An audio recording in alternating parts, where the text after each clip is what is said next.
All right, welcome back to Monkey Fab Garage. This is Mike.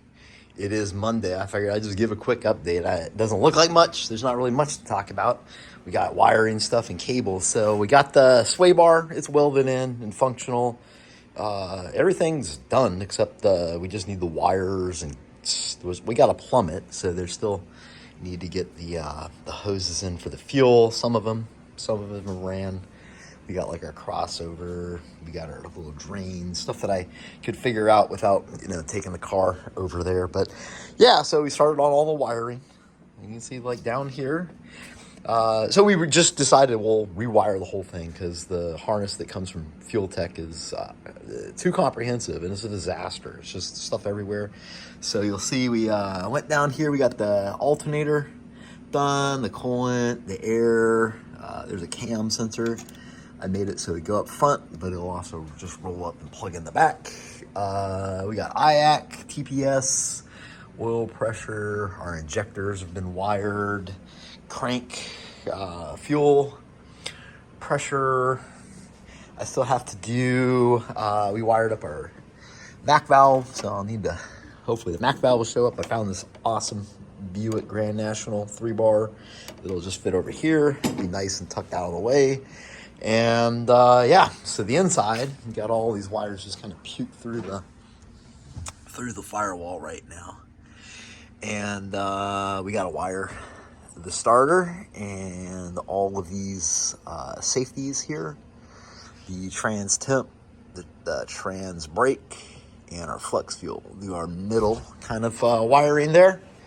And then in the trunk, we'll have our wiring for our fuel pumps, which we already got the wires for that there. I'll probably do it back there in the corner, back here under, so when you see, you won't see much of anything there. Our fuel tanks, we got our stock fuel tank in, and everything is looking pretty good on the Mustang. We're making good progress, so I'm happy with that. We're just plugging along. We still have some wiring and stuff to do, and that's what we're doing. So I hope you guys enjoy the update. It's just a matter of, what does this sensor do? Luckily, we have these. I'll make a plug. Why not? While I'm making a video. So I have this that has like all of the, this is basically what how the sensors are wired. It's a little different than Fuel Tech. Oh, and then we got these fancy book here from Fuel Tech, and it's fairly comprehensive. Yeah, so we're just kind of reading, looking, sorting, lots of probing and whatnot. So, just like the aliens. So, yeah, that's where we're at. I don't know how much longer we got, but I don't think it's too terribly long. I decided to go back to school, boys and girls. I don't feel like I'm educated enough. So, that starts in November, and I'd like to have this guy completely finished and out of here. So that leaves me, what are we in? It's middle of September, maybe? So get like a month and a half. I think that's easy. I think we can have this out here super quick. But today I made a little spreadsheet, got a nice Excel spreadsheet explaining where this whole harness is wired and what colors are doing what.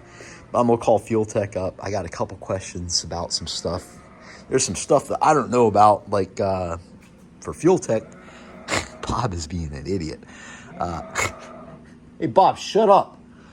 So, yeah, their thermistors are wired backwards. I don't know if that makes any difference at all, but I'm going to ask. And I have some questions about the coil wiring. But anyway, everything's going real well. Happy progress. Car's doing fine. And hopefully when I make this video next week. So I am doing like videos, and I'll try to edit, show you guys the details. But as far as one post go, this should keep you up to date. And until next week, that's where we're at.